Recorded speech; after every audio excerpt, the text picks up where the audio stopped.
Regardez bien la prochaine personne qui ferme les yeux. Vraiment. Regardez son visage à la seconde précise où ses paupières tombent. Un enfant gonfle ses joues devant ses bougies et ferme les yeux pour faire un vœu. Une femme les ferme dans une cuisine silencieuse, le soir, et on ne sait pas trop pour qui. Un homme les ferme au premier accord d'une chanson qu'il croyait avoir oubliée. Et puis il y a celui qui les ferme une dernière fois, dans un lit, qu'il soit entouré ou seul. Et à chaque fois, regardez bien, il se passe la même chose. La personne s'absente. Elle est toujours là devant vous, et pourtant elle n'y est plus tout à fait. Elle vient de partir quelque part où vous ne pouvez pas la suivre, de l'autre côté de ses paupières. Dans un endroit qui n'a pas d'adresse et que pourtant tout le monde connaît. Parce que c'est toujours ce même geste, sur tous les continents, à toutes les époques, depuis le tout premier être humain qui a su qu'il était vivant. On ferme les yeux. Pour prier, pour aimer, pour se souvenir, pour partir. Comme si dans les instants où quelque chose d'immense se joue en nous, le monde qu'on a devant le nez devenait soudain trop petit. Comme s'il fallait fermer une porte ici pour pouvoir en ouvrir une autre, ailleurs. Vous l'avez fait vous aussi, des milliers de fois, sans jamais vous demander où vous alliez. Parce qu'il y a là une question qui ne devrait pas tenir debout et qui tient quand même. Nos yeux sont ce qu'on possède de plus précieux. La plus grande part de ce qu'on appelle vivre passe par eux. Alors pourquoi, au moment le plus important, est-ce qu'on les ferme? Pourquoi le geste de l'amour, de la prière, du dernier souffle, c'est chaque fois de couper la vue? Qu'est-ce qu'on va chercher là, de l'autre côté, que la lumière du jour nous empêche de voir? L'humanité entière passe de l'autre côté depuis la nuit des temps, et quelque chose en vous connaît déjà ce qui s'y trouve. Vous n'avez simplement jamais eu les mots pour le dire. Commençons par un fait que personne ne remarque, justement parce qu'il est partout. L'être humain n'a jamais cessé de chercher à voir en fermant les yeux. C'est peut-être même la chose la plus constante de toute notre histoire. On a changé de langue, de dieu, de ville, d'outils. On a tout transformé, tout réinventé. Ça, ce besoin de passer de l'autre côté, on ne l'a jamais lâché. Partout, des hommes et des femmes se sont retirés du visible. Ils sont allés dans le noir des grottes et y sont restés des semaines, parfois des mois, sans une lueur. D'autres ont marché des jours entiers dans le désert, jusqu'à ce que le paysage cesse de leur parler. D'autres encore ont dansé autour du feu jusqu'à l'épuisement, jusqu'à ce que les contours du monde se mettent à trembler et à fondre. Certains se sont assis, immobiles, face à un mur nu, et ils ont attendu. Pas une heure, des années parfois, toute une vie pour certains. Et chaque fois, partout, le but était exactement le même. Éteindre le dehors pour que quelque chose d'autre puisse apparaître. Comme si le monde visible, avec ses formes, ses couleurs, son vacarme, était une sorte de couvercle posé sur autre chose, et que pour soulever le couvercle, il fallait d'abord arrêter de regarder. Pendant longtemps, chez nous, en Occident, on a observé tout ça d'assez loin, avec un petit sourire. On a appelé ça du folklore, des superstitions de gens qui n'avaient pas encore la science, des histoires d'ermites un peu fous et de sorciers qui se racontaient des choses dans la nuit. Nous, les modernes, on était sûrs d'une chose. Le monde réel, le seul vrai, c'est celui qu'on a sous les yeux. Le reste, derrière les paupières, c'est de l'imagination, du rêve, des histoires qu'on se raconte dans le noir. Sauf qu'on s'est trompé, et c'est un homme seul, enfermé dans une boîte de métal, qui va le prouver. Il faut imaginer le milieu du siècle dernier. À cette époque, dans les laboratoires, presque tout le monde croyait la même chose au sujet de l'esprit humain. On pensait que le cerveau était une sorte de machine qui ne tourne que si on la nourrit. Et ce qui la nourrit, c'est le monde. La lumière qui entre par les yeux, les sons, le contact des choses sur la peau, le poids du corps qui tire vers le bas. Tout ça, pensait-on, maintenait l'esprit allumé, comme le courant maintient une ampoule. Donc on en tirait une conclusion logique, imparable. Couper tout ça, enlever la lumière, le son, le toucher, le poids, et l'esprit devrait s'éteindre.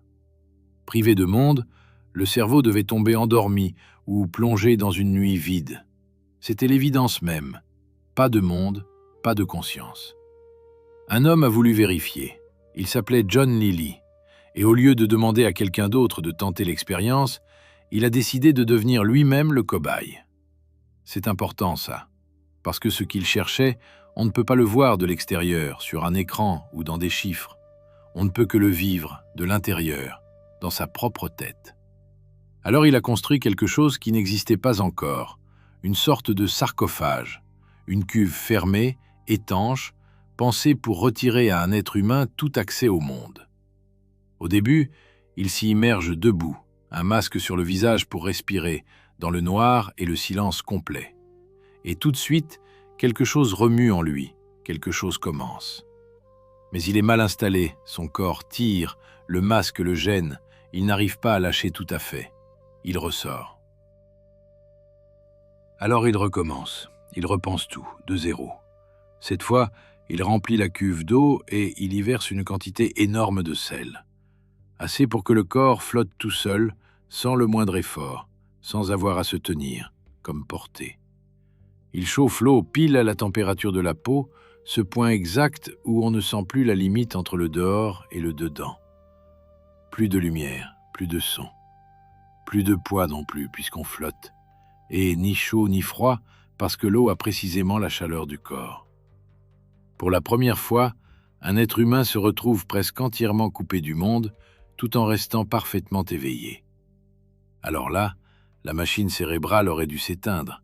C'est ce que tout le monde attendait.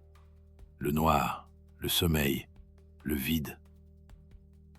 C'est l'inverse qui se produit.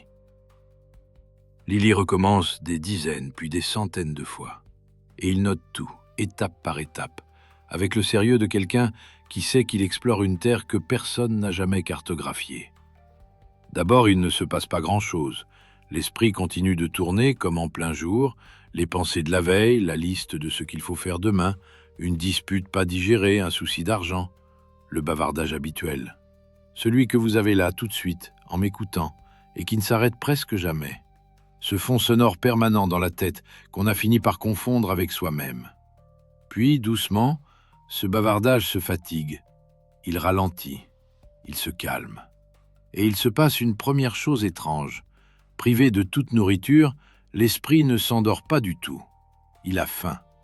Il se met à chercher, à réclamer, comme un œil qui, plongé dans le noir absolu, commencerait à inventer des lueurs juste pour avoir quelque chose à regarder. Le corps tressaille tout seul, l'esprit fouille les ténèbres, il mendie un peu de monde. C'est un moment difficile, presque une petite panique. Beaucoup s'arrêtent là et n'iront jamais plus loin. Mais si on tient, ce seuil-là finit par être franchi à son tour. Et c'est à cet instant que tout bascule. L'esprit cesse de réclamer. Il change complètement de régime. Les pensées bien rangées, en file, les unes derrière les autres, laissent la place à des images d'une netteté que Lilly décrit comme plus vive, plus réelle que la vie éveillée. Des paysages entiers se déploient dans le noir.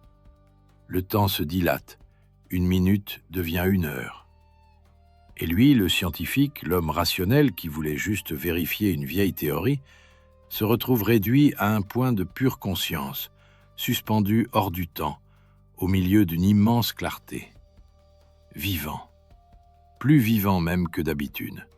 Plus présent qu'il ne l'avait jamais été les yeux ouverts. Ce qu'il comprend, là, dans sa boîte de métal, va contre tout ce qu'on enseignait. La conscience n'a pas besoin du monde pour exister. Quand on lui coupe le monde, elle ne s'éteint pas du tout. Elle se met à créer, à bâtir. Elle ouvre, à l'intérieur d'une seule tête, dans le noir et le silence, des espaces dont personne ne soupçonnait l'existence. Autrement dit, derrière vos paupières, il y a un monde entier qui attend. Et ce monde est le vôtre. Aujourd'hui encore, on construit ces caissons. On les appelle des bulles de flottaison. Et des gens y entrent, 1 heure, pour retrouver ce silence-là. Ce silence que le monde ne leur offre plus jamais nulle part. Ce que Lilly avait pris pour une expérience de laboratoire, des hommes le cherchaient en réalité depuis des milliers d'années, dans leurs grottes et leurs déserts. Il venait juste de leur donner une cuve d'acier à la place d'une caverne. Alors arrêtons-nous une seconde, vous et moi, parce que ça, aucune explication ne vous le fera sentir vraiment. Il faut l'essayer. Là, maintenant.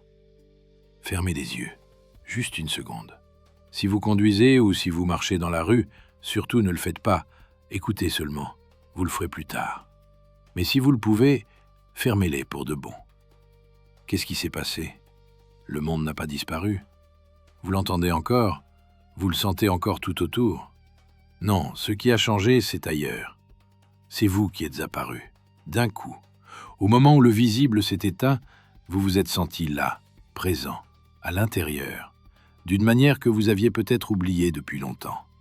Comme si, toute la journée, vous étiez resté dehors, projeté vers les choses, accroché à ce que vos yeux attrapaient, tiré sans cesse vers l'extérieur de vous-même.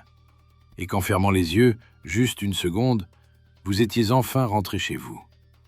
Voilà ce que l'humanité cherche depuis toujours, ce minuscule retour. Cet instant où on cesse d'être aspiré par le dehors et où on se retrouve, soudain, du bon côté de ses propres yeux. C'est presque rien. 1 seconde, 2 secondes. Mais c'est pour cette seconde-là que des hommes ont quitté le monde et sont partis vivre des années entières dans des grottes. Maintenant, il faut que je vous dise la partie qui dérange.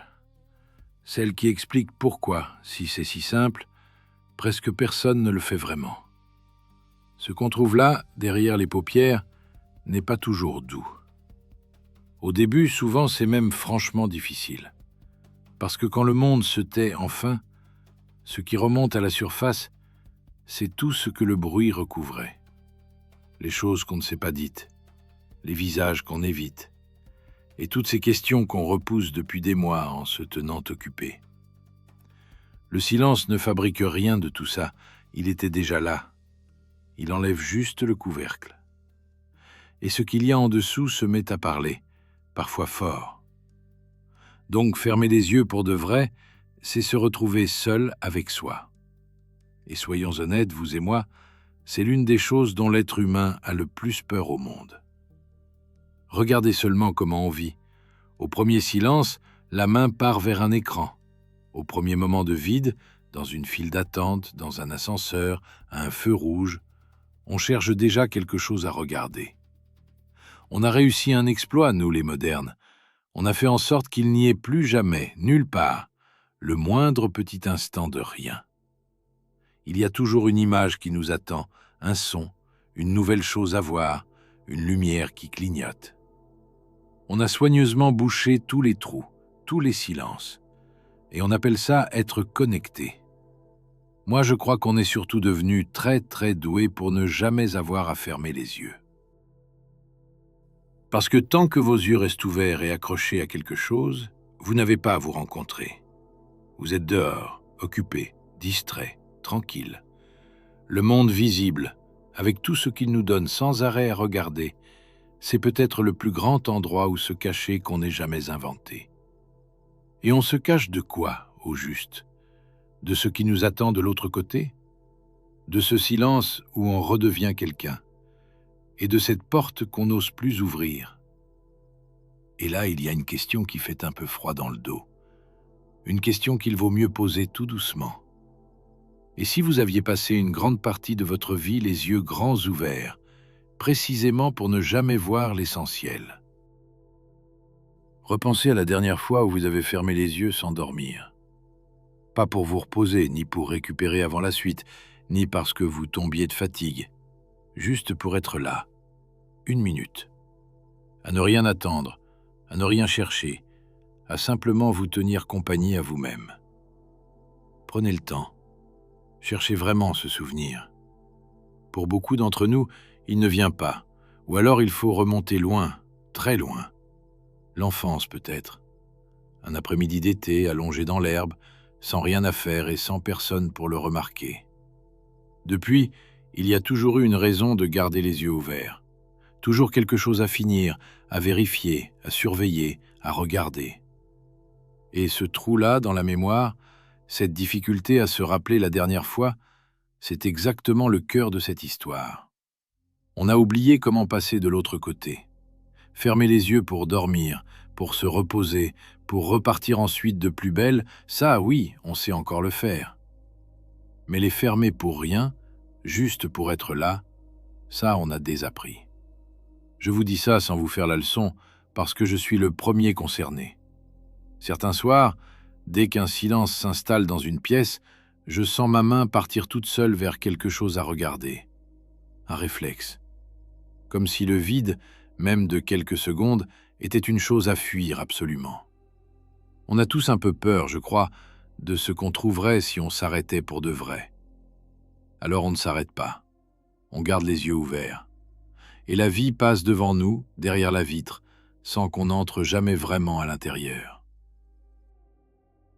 Mais admettons que vous le fassiez, que vous teniez bon, que vous traversiez ce premier moment d'inconfort, ce moment où tout ce qu'on évitait remonte. Qu'est-ce qu'il y a après? Plus loin, de l'autre côté de la peur? C'est là que ça devient beau. Et c'est là que toutes ces histoires, celles de l'homme dans sa cuve, celles des autres dans leur grotte et leur désert, finissent par dire exactement la même chose. Quand le bruit s'épuise vraiment, quand l'esprit cesse enfin de réclamer du monde, ce qui reste n'est pas le vide qu'on redoutait, au contraire. Il y a quelque chose, une présence, difficile à nommer parce qu'elle n'a pas de forme, pas de visage, pas de mots pour la contenir, mais une présence quand même. Quelque chose qui était là bien avant que vous arriviez et qui vous attendait, tranquillement, patiemment, pendant tout ce temps où vous regardiez ailleurs. Il existe un endroit, sur une montagne grecque qui s'avance loin dans la mer, où des hommes font précisément ça depuis plus de 1000 ans. 1000 ans. On l'appelle le mont Athos. Ils vivent là, à l'écart de tout, dans des cellules de pierre minuscules où la lumière entre à peine.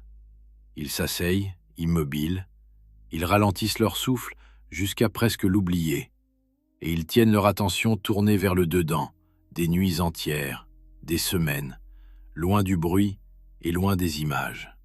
Tout ça pour une seule chose, qu'ils vont chercher au fond du noir. Et au bout de ces longues nuits dans la pénombre, certains décrivent toujours la même chose. Une lumière, pas celle d'une lampe, pas celle du soleil, une clarté qui semble ne venir de nulle part, plus douce que l'aube et pourtant plus vaste que le plein jour, qui monte de l'intérieur et qui les remplit tout entiers.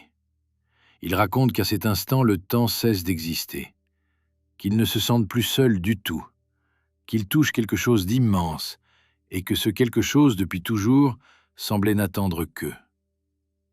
Je ne vous demande pas de croire à ce qu'eux croient, là n'est pas la question, et chacun pose sur cette lumière le nom qu'il veut, ou bien aucun nom du tout. Ce qui est troublant, c'est ailleurs, c'est que ce même récit, on le retrouve partout, à toutes les époques, chez des gens qui ne se sont jamais parlé, qui ne partageaient ni la même langue, ni le même monde, ni le même ciel. Ils sont entrés dans le silence chacun de leur côté, par des chemins qui s'ignoraient totalement, et tous, en ressortant, ont eu besoin du même genre de mots pour raconter ce qui était venu les rejoindre dans le noir. Je voudrais vous donner une image, une seule, pour que ça reste en vous longtemps après cette vidéo. Levez les yeux vers le ciel, en plein midi. Qu'est-ce que vous voyez? Du bleu, le soleil, quelques nuages peut-être, et c'est tout. Vous diriez tout naturellement qu'il n'y a rien d'autre là-haut, que le ciel est vide, à part le soleil. Pourtant, vous le savez bien, c'est faux. Au-dessus de votre tête, à cette seconde précise, en plein jour, il y a des milliers d'étoiles, des milliards. Elles sont là, exactement là où elles seront cette nuit. Elles n'ont pas bougé, elles ne se sont pas éteintes, elles brillent en ce moment même au-dessus de vous, de toute leur force. Seulement vous ne les voyez pas, parce qu'il y a trop de lumière. Le jour les efface. Le soleil est si puissant qu'il rend invisible tout le reste de l'univers. Pour revoir les étoiles, vous n'avez rien à créer. Vous n'avez pas à les faire venir, elles sont déjà là, toutes. Vous avez seulement à attendre que la lumière baisse, à laisser tomber la nuit, et elles réapparaissent, par milliers, exactement comme avant. Elles n'étaient jamais parties. Elles attendaient, derrière le jour. Le bruit du monde, c'est votre plein jour. Les images, les écrans, l'agitation, tout ce qui vous tire vers le dehors du matin au soir, c'est cette lumière trop forte qui efface le reste. Quand vous fermez les yeux, vous ne fabriquez aucune obscurité. Vous laissez seulement la lumière baisser, comme le soir qui descend doucement sur une plaine. Et ce que le jour cachait réapparaît.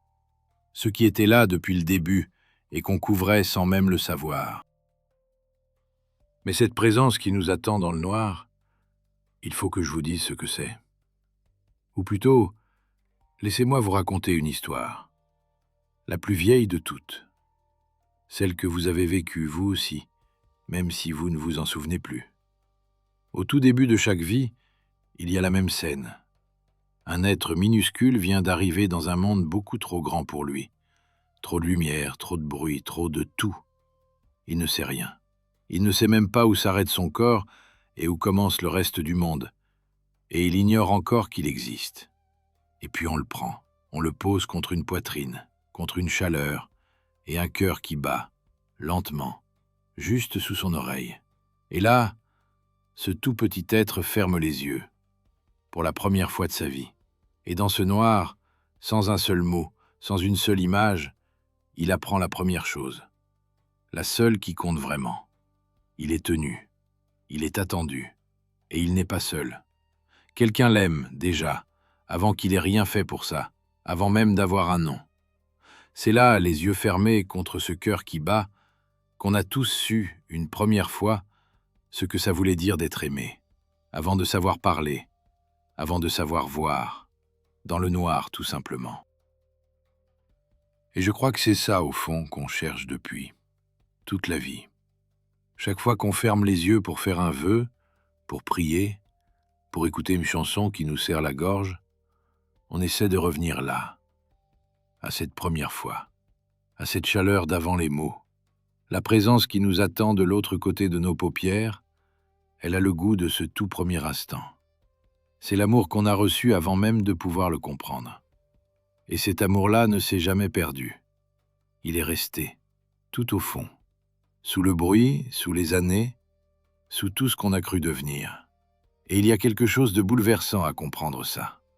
Cet amour du début, vous ne l'avez pas gagné, vous ne l'avez pas mérité. On vous l'a donné, gratuitement, parce que vous étiez là, simplement parce que vous étiez là. Et il est toujours là, lui aussi, en vous, intact. Vous avez pu tout rater, vous tromper 1000 fois, vous perdre, vous croire seul au monde. Il n'a pas bougé d'un pas. Il vous attend, patient, depuis le tout premier jour. Et le plus beau, peut-être, c'est qu'on peut le rendre. Cet amour qu'on a reçu sans rien demander, on peut le tendre à quelqu'un d'autre. Un enfant qu'on prend dans ses bras, une main qu'on serre sans rien dire, ou ce silence qu'on partage, le soir, avec quelqu'un qu'on aime, les yeux fermés, parce que tout est déjà là, et que les mots, pour une fois, seraient de trop. Alors peut-être que cette envie qu'a l'humanité de fermer les yeux, depuis la nuit des temps, c'est au fond une façon de rentrer à la maison. On ferme les yeux pour retrouver une seconde cette certitude qu'on avait tout petit, avant de connaître le moindre mot, qu'on est aimé, qu'on a toujours été, et qu'au fond du silence, dans le noir, quelque chose nous tient encore. Donc revenons à la question du départ. Pourquoi l'enfant ferme les yeux pour son vœu? Pourquoi la femme les ferme dans sa cuisine silencieuse? L'homme, lui, à la première note de sa chanson, et nous tous à la toute fin, une dernière fois. Peut-être que ce n'est pas un hasard, peut-être que dans ces moments-là, ces moments où quelque chose de plus grand que la vie ordinaire vient nous traverser, on sent confusément que les yeux ouverts ne suffisent plus, que ce qui se joue là ne se trouve pas dans le visible, et qu'il faut fermer la porte du dehors pour laisser entrer le reste. L'enfant ne le sait pas, mais quand il ferme les yeux pour faire son vœu, il refait le geste le plus ancien de l'humanité. Il éteint le monde pour parler à quelque chose qu'on ne voit pas. Et tout au fond de lui, comme au fond de vous, comme au fond de nous tous, il y a cette intuition très vieille, plus vieille que les mots, que l'essentiel ne se regarde pas, qu'il se rejoint autrement. Dans le noir, les yeux fermés, de l'autre côté. On a passé des siècles à explorer la Terre, à traverser les océans, à cartographier les continents, à planter des drapeaux sur les sommets et jusque sur la Lune. On a voulu tout voir, tout mesurer, tout posséder du regard. Et pendant tout ce temps, le territoire le plus vaste et de loin le plus proche, celui qui commence juste derrière nos propres paupières, on l'a laissé en friche. On n'y est presque jamais allé.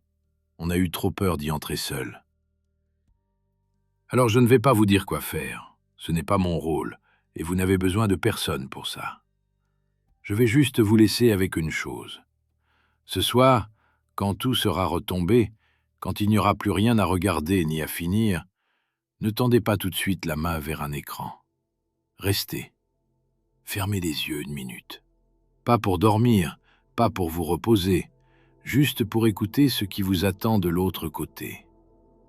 Il y aura peut-être d'abord ce moment difficile, ce bruit qui remonte, ces choses qu'on évite. Laissez passer. Attendez seulement que la lumière baisse. Et regardez qui est là. Parce que ce tout petit geste a toujours eu le même sens caché. On ferme les yeux pour se souvenir d'une chose qu'on oublie chaque matin, dès que le jour se lève et nous reprend. Qu'on n'a jamais été seul, qu'on a été aimé avant même de le savoir, et qu'on l'est encore. Et quelque chose en vous, je crois, sait déjà qui vous attend de l'autre côté.